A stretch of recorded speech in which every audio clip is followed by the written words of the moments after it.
भ्रष्टाचार, महंगाई, बेरोजगारी को बढ़ावा देने वाली सरकार ने इस प्रदेश के अमन, चैन और खुशहाली को पूरी तरह तहस नहस कर दिया।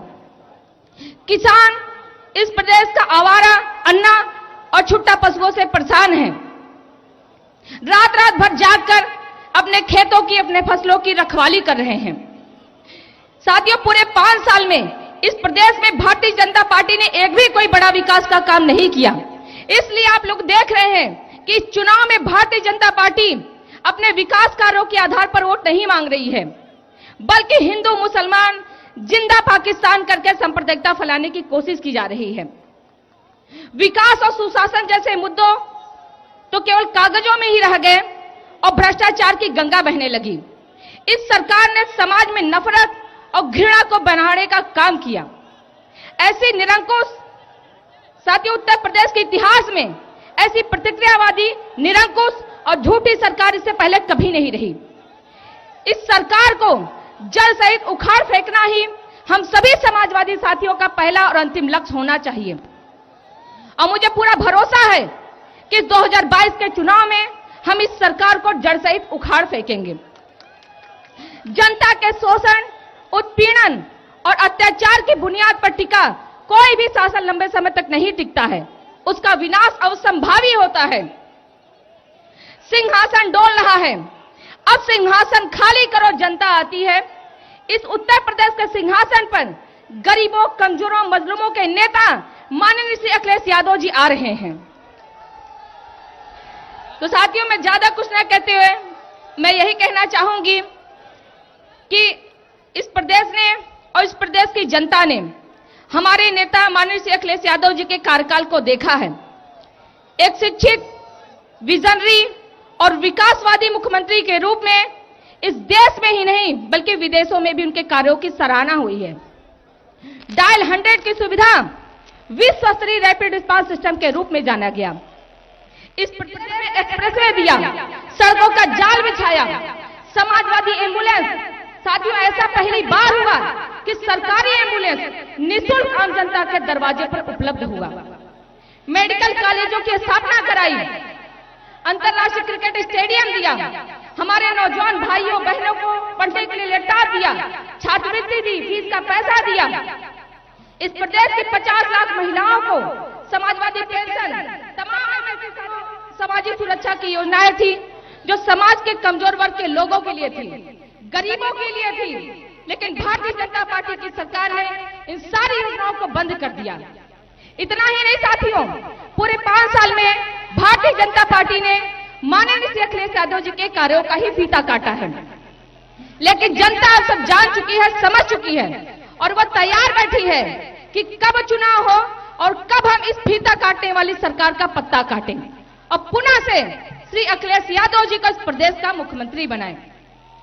तो अंत में साथियों, मैं सभी समाजवादी साथियों से, सिपाहियों से यह अपील करती हूं कि आप सभी लोग लगकर, पूरे तन मन धन से लगकर समाजवादी पार्टी की सरकार बनाइए। इसी में हम सबकी भलाई है और इसी में हम सबका सम्मान है। साथियों, यह चुनाव हमारे हक और अधिकारों का भी चुनाव है और इस लड़ाई को हम सबको मिलकर साथ में लड़ना पड़ेगा। हमारे हर कार्यकर्ता को, हमारे हर पदाधिकारी को यह मानकर चलना होगा कि वह स्वयं ही विधानसभा का प्रत्याशी है और इस चुनाव को उसे हर हाल में जीतना ही होगा, क्योंकि आपके इस संघर्ष को, आपकी आवाज इस प्रदेश की सबसे बड़ी पंचायत तक पहुंचाएगा। साथियों, डॉक्टर राम मनोहर लोहिया जी ने कहा था कि जब सड़कें सूनी हो जाती हैं तब संसद आवारा हो जाती है। इसलिए मड़ियाहों विधानसभा की सड़कें सूनी नहीं दिखनी चाहिए, बल्कि यह कार्यकर्ताओं के संघर्ष की गवाह बननी चाहिए। पुनः से मैं आए हुए सभी सम्मानित साथियों का, भाइयों का आभार प्रकट करते हुए आज के इस मौके पे मैं यही कहना चाहूंगी। साथियों, मैं आप सभी को एक महाभारत का प्रसंग बताना चाहूंगी कि जब कौरवों और पांडवों के मध्य युद्ध हो रहा था तो कौरवों की तरफ लाखों की सेना थी और पांडवों की तरफ भगवान श्री कृष्ण अकेले थे, वह भी इस प्रतिज्ञा के साथ कि वह युद्ध में हथियार नहीं उठाएंगे। लेकिन अंत में कौरवों की लाखों की सेना का विनाश हो गया और पांडवों की जीत हुई, क्योंकि इनके साथ भगवान श्री कृष्ण थे। ठीक उसी प्रकार साथियों मेरे सम्मान की इस लड़ाई में द्रौपदी की लाज की तरह आप सभी लोग मेरी लाज भी रखिएगा। मैं इस विधानसभा की बहू हूं, मेरी लाज, मेरा सम्मान, मेरी इज्जत आप सभी के हाथ में है। मैं अपने भाइयों से, माताओं से, बहनों से, पिता समान बुजुर्गों से ऐसा कहना चाहूंगी कि हमारी लाज को जरूर बचा लीजिएगा, मेरे मान सम्मान को सब लोगों को जरूर रखिएगा। बहुत बहुत धन्यवाद, बहुत बहुत आभार। जय भीम, जय भारत, जय समाजवाद। बहुत धन्यवाद। मैं निवेदन करती हूँ हमारी राज्यसभा सांसद जया बच्चन जी से कि आप कृपया मंच पे आएं और इस समूह को संबोधित करें।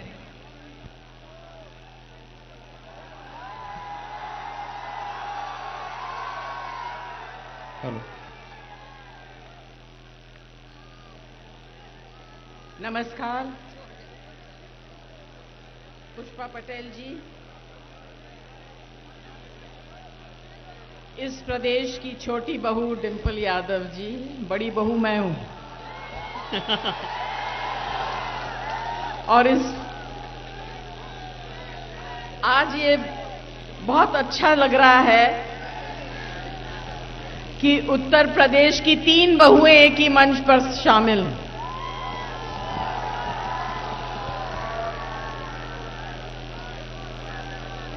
मुझे इस प्रदेश की बहू बनकर 50 साल हो गए।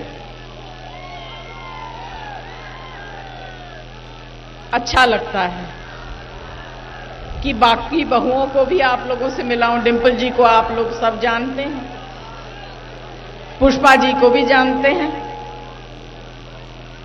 और इतना ज्यादा भाभी भाभी नारा लगा रहे हैं।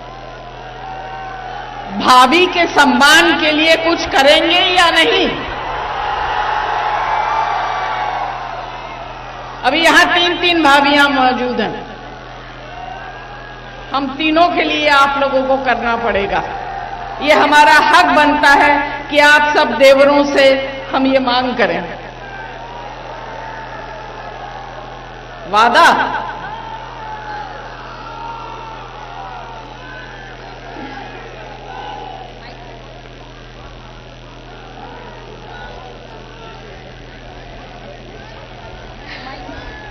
नहीं, ठीक है, ठीक है।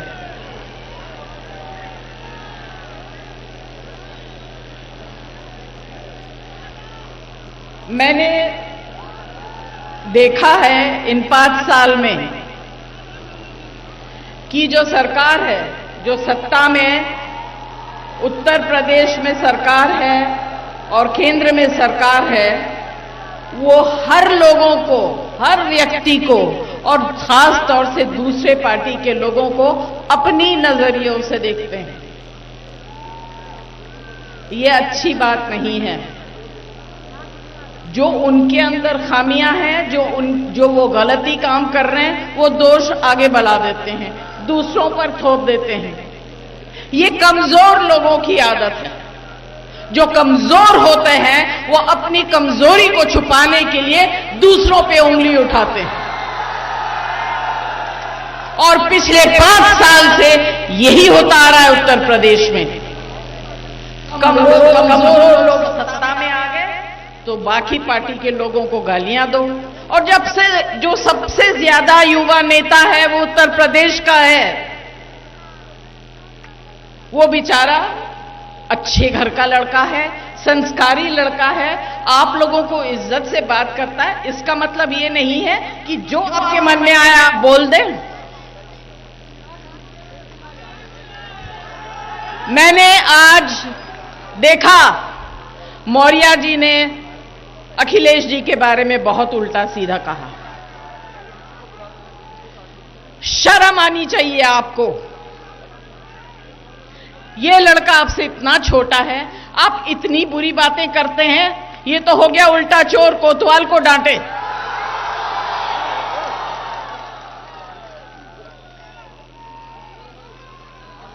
आप महिला सुरक्षा की बात करते हैं।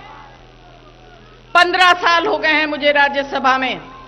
जब जब महिलाओं के ऊपर संकट हुआ, भाजपा से कोई भी मेंबर ऑफ पार्लियामेंट खड़े होके महिलाओं के सपोर्ट के लिए किसी ने कुछ नहीं आवाज उठाई। कांग्रेस वालों ने भी नहीं उठाई, वो अलग बात है, मगर इन्होंने तो उठाई नहीं। अभी महिलाओं से इन लोगों का कोई संबंध नहीं है। आपके यहां के मुख्यमंत्री हैं, वो महिलाओं की तकलीफ को कैसे समझेंगे? सब त्याग करके बैठे हैं। उल्टा समाजवादी को कहते हैं ये परिवारवादी लोग हैं। अरे आपको परिवार से क्या मतलब? आपको परिवार का मतलब पता है? आप तो सब छोड़ चुके हैं, बैठे हुए हैं चोगा पहन के, ढोंग रचा रहे हैं। आपको कभी इस प्रदेश के लोग माफ नहीं करेंगे। आप भगवा वस्त्र पहन के इतनी गलत और घिनौनी बात करते हैं। दोष आपकी है और दूसरों पे उंगली उठाते हैं। ये भूल जाते हैं कि जब आप उंगली इस तरह से करते तो ये हो जाए तो ये उंगली आपके खुद के ऊपर आती है। ये सब काम छोड़िए। अभी आप तीर्थ यात्रा में जाइए, अपने कुटिया में बैठ के समाधि लीजिए।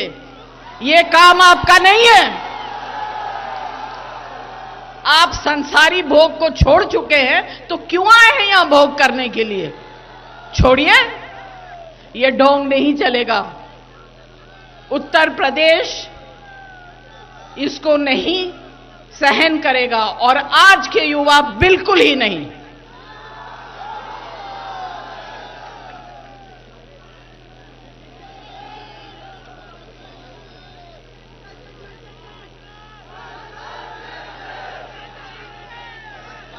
आप लोगों को पता है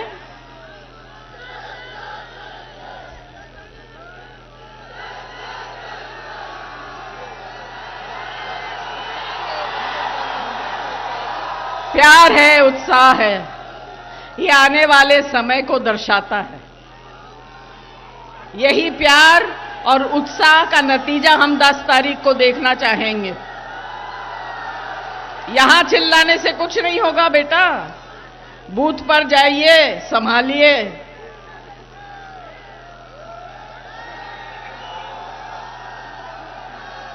आपको पता है, महिला सुरक्षा की बात करते हैं। आप लोगों को सबको याद होगा निर्भया कांड।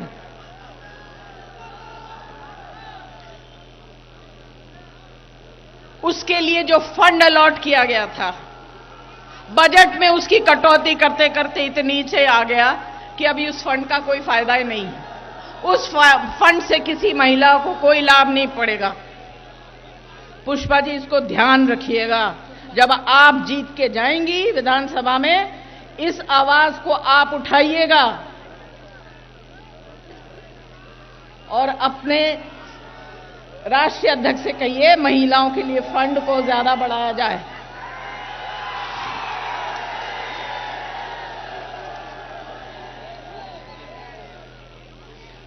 अब जो है, यहां 75 साल हो गए हिंदुस्तान को आजाद हुए, खूब जश्न मनाया जा रहा है। शहरों के नाम बदल दिए जाते हैं। जगह के नाम बदलने से क्या लोग बदल जाएंगे? उनकी भावनाएं बदल जाएंगी, उनकी परंपरा बदल जाएगी? नहीं, ये सब ऊपरी दिखावा है। ये ऊपरी दिखावा छोड़ना चाहिए। 75 साल हो गए हैं, लोग अभी बेवकूफ नहीं हैं, इस भुलावे में नहीं आएंगे। अंग्रेज आए, राज करके चले गए, लूट के चले गए। अभी दूसरे आए हैं भतीजे अंग्रेज के, वो भी लूट के जा रहे हैं।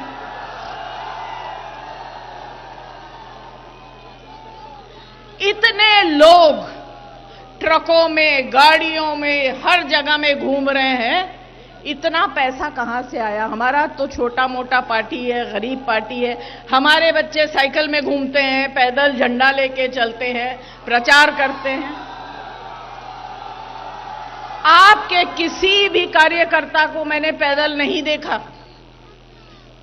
इतना कहां से आया? ये सवाल पूछना है, आप लोग पूछेंगे। आप लोगों को पूछना चाहिए।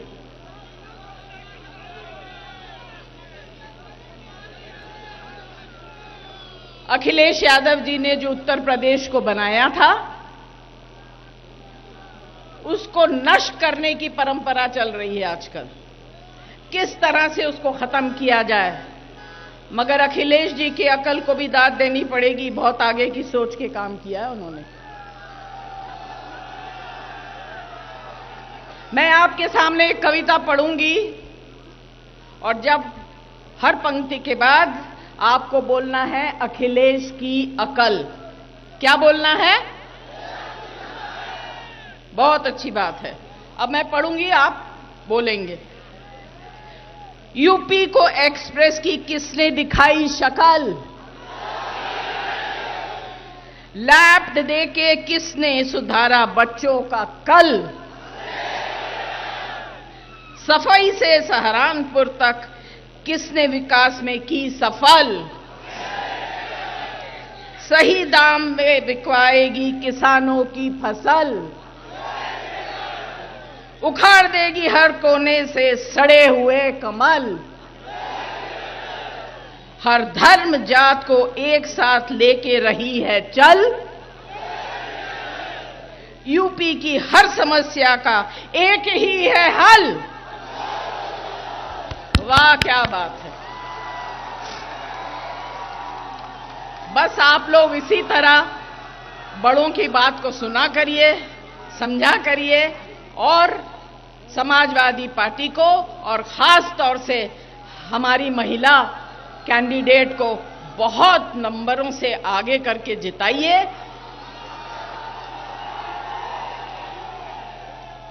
आप लोगों का बहुत बहुत धन्यवाद।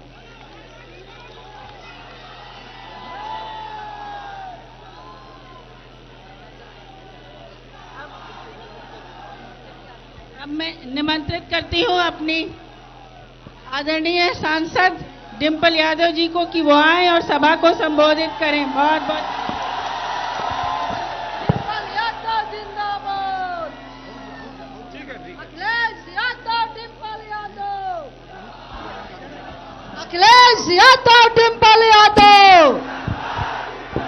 अखिलेश यादव डिंपल यादव।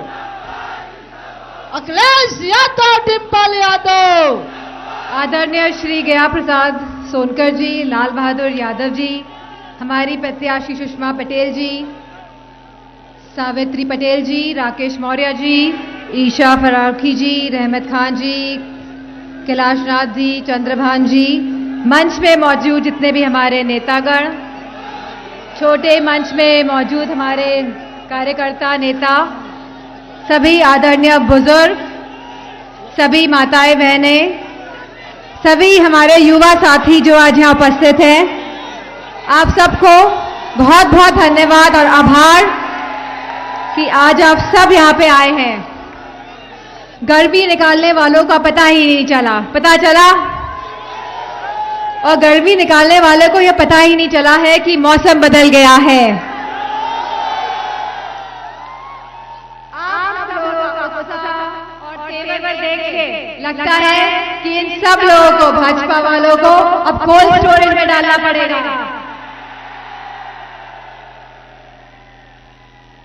लगता है जौनपुर में भाजपा वाले दूरबीन लगाकर भी दूर दूर तक अपना समर्थन करने को भी निकलेगा नहीं पाएंगे।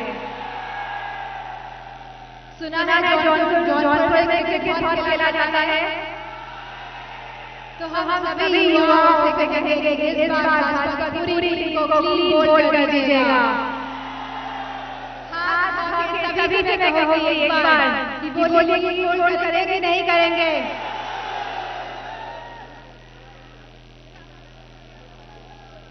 आज हमारे किसानों की क्या हालत है आप सभी को पता है।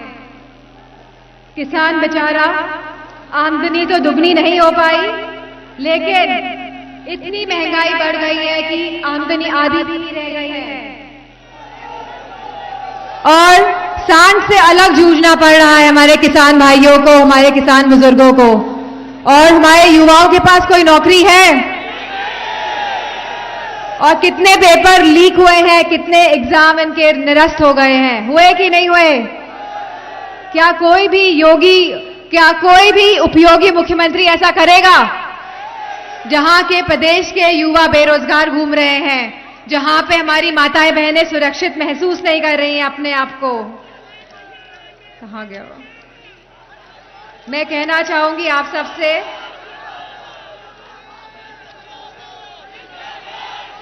जनता चुनाव लड़ रही है और मुझे खुशी है कि जनता इस बार ऐसा मुख्यमंत्री चुनने जा रही है जो उत्तर प्रदेश को प्रगति के रास्ते में ले जाएगा, जो युवाओं के अरमानों को और सपनों को पूरा करेगा, जो महिला सुरक्षा के नाम पे ऐसे काम करके दिखाएंगे हम लोग।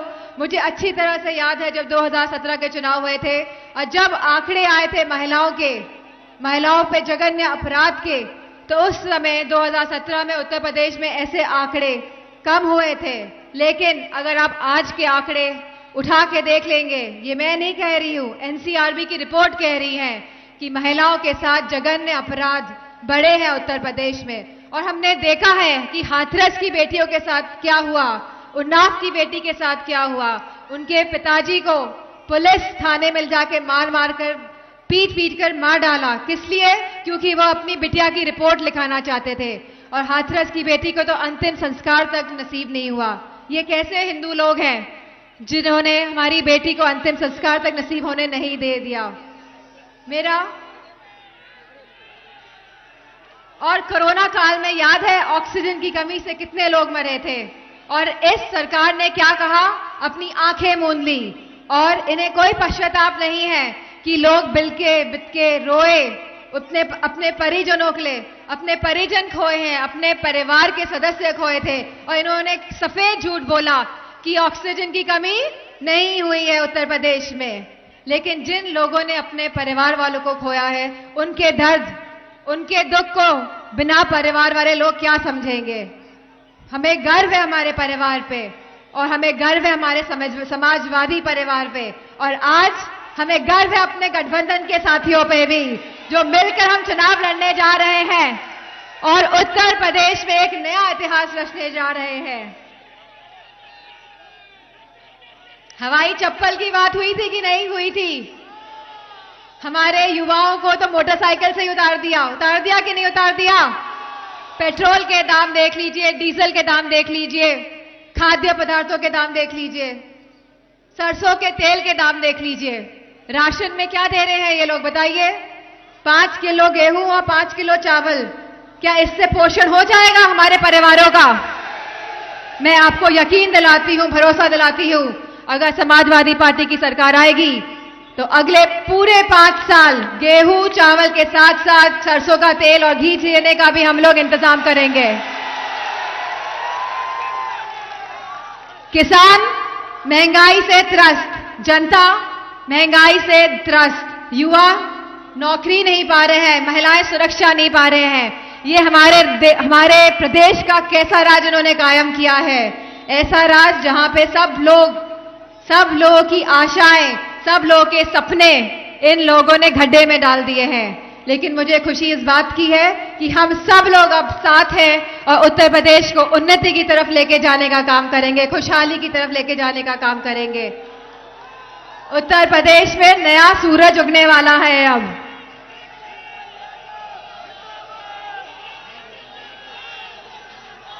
मेरा मोबाइल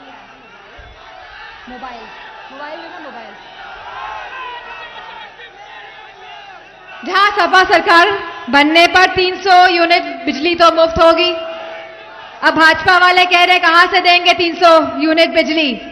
तो जिन लोगों ने कारखाने ही नहीं लगाए हैं, जो लोग जानते ही नहीं है ट्रांसमिशन लाइंस कैसे बिजती है, ट्रांसफॉर्मर्स कैसे लगाए जाते हैं, वो क्या बिजली देंगे?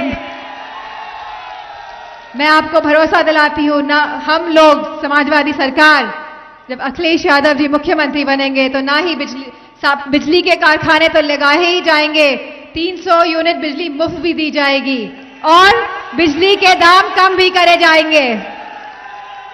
सिंचाई किसानों की मुफ्त की जाएगी और जो हमारे किसान भाई लोगों ने अपनी जान गंवाई है सांड लोगों के अत्याचार से, एक तो योगी जी का अत्याचार है और एक सांड लोगों का अत्याचार हुआ है।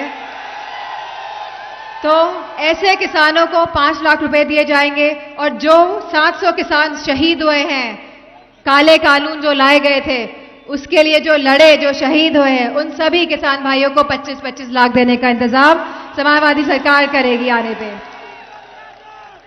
कर्मचारियों की पुरानी पेंशन तो बहाल करेंगे ही तथा सभी सरकारी नौकरियों में 33% का आरक्षण महिलाओं को देंगे और जितने भी रिक्त पद खाली हैं सरकार में उनको भरा जाएगा और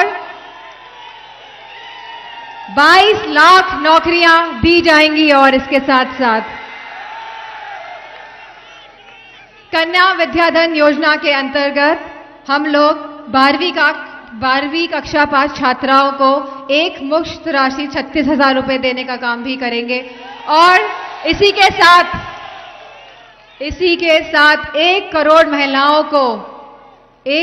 महिलाओं को वार्षिक पेंशन देने का काम समाजवादी सरकार करेगी और इसकी राशि 18,000 रुपए वार्षिक होगी। कितनी होगी?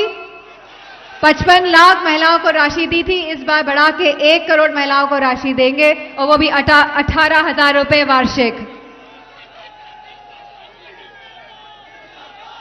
लैपटॉप मिला यहां किसी को? लैपटॉप? अच्छा बताइए, कोरोना काल में सरकार ने कोई सुविधा बनाई कि हमारे बच्चे ऑनलाइन पढ़ सके? 2 साल निकाल दिए बच्चों के, खराब कर दिए और युवाओं के 5 साल खराब कर दिए और अगले 5 साल खराब करने देंगे क्या आप लोग?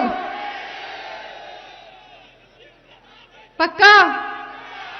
मेरी बहन को जिता के भेजेंगे यहां से? मेरी छोटी बहन है ये और अब आप सबकी जिम्मेदारी है कि इनको आप पहुंचाएंगे विधानसभा।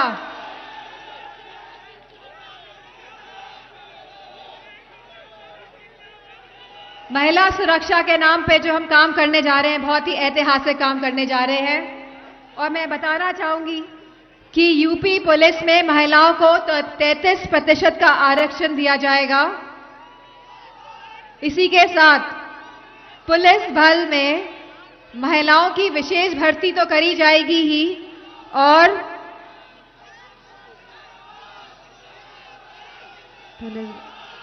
इसी के साथ 33% महिलाओं की भर्ती की जाएगी पुलिस बल में और एक इकाई स्पेशली महिलाओं के लिए बनाई जाएगी। महिला पुलिस इकाई का गठन किया जाएगा।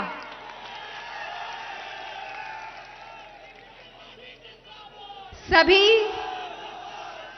अच्छा, आप क्या चाहते हैं कि चुनाव हो जाए और पेट्रोल और डीजल के दाम और बढ़ जाए? करंट लगाने का काम करेंगे आप लोग? उत्तर प्रदेश के नतीजे आते ही आप देखिएगा पेट्रोल और डीजल और सिलेंडर के दाम अपने आप ही घट के नीचे आ जाएंगे। आप तैयार हैं? मैं कहना चाहूंगी कि समाजवादी पार्टी ने जब 2012 में सरकार बनी थी तो इतने अनगिनत विकास के कार्य करे थे जिनकी विपक्षी दल सोच भी नहीं सकते थे और आज भी उन्हीं विकास कार्यों को फीता काट रहे हैं और लड़ रहे हैं कि कौन फीता काटेंगे, बड़े नेता काटेंगे कि छोटे नेता काटेंगे। और मैं आपको विश्वास दिला के जा रही हूं कि महिला सुरक्षा के नाम पे मैं आपको वचन भी दे रही हूं कि महिला सुरक्षा के नाम पे हम ऐसे ऐतिहासिक काम करके दिखाएंगे। और उत्तर प्रदेश का जो ये रेट है महिलाओं के साथ जो बड़ा है, जो क्राइम रेट, जो लॉ एंड ऑर्डर रेट जो बड़ा है, उसको घटा के हम आपको दिखाएंगे क्योंकि समाजवादी लोग व्यवस्था कायम करने पे विश्वास रखते हैं। जहां हमने डायल 100 दिया, जहां हमने एम्बुलेंस सेवा दी, जहां हमने महिलाओं के लिए एक स्पेशल वुमेन पावर लाइन बनाई, आने वाले समय में और भी इन व्यवस्थाओं को मजबूत करेंगे और अपने प्रदेश को खुशहाल और सुरक्षित बनाने का काम करेंगे। अब आप सबका क्या एक काम है,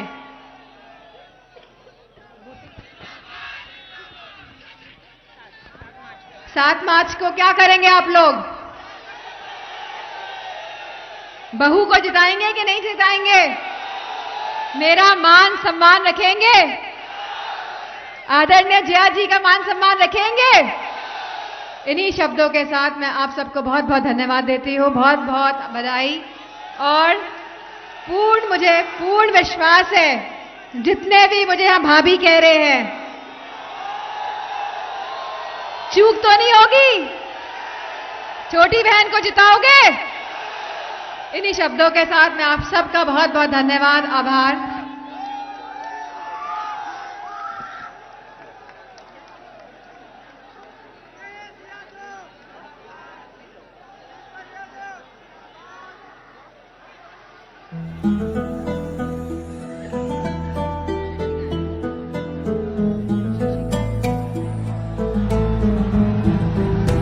वो कायल है बस कर्मों का, सम्मान करे सब धर्मों का। वो साथी है मजदूरों का, वो साहस है मजबूरों का। हमदर्द जवानों का है वो, और दोस्त किसानों का है वो। इंसाफ है उसकी आंखों में, वो एक है सचमुच लाखों में। वो धूप में साया बनता है, अब उसके पीछे जनता है। 10 मार्च को चमकेगा तारा अपने उत्तर प्रदेश का। स्वागत है 10 मार्च को अखिलेश का। स्वागत है 10 मार्च को अखिलेश का। स्वागत है 10 मार्च को अखिलेश का। स्वागत है 10 मार्च को अखिलेश का।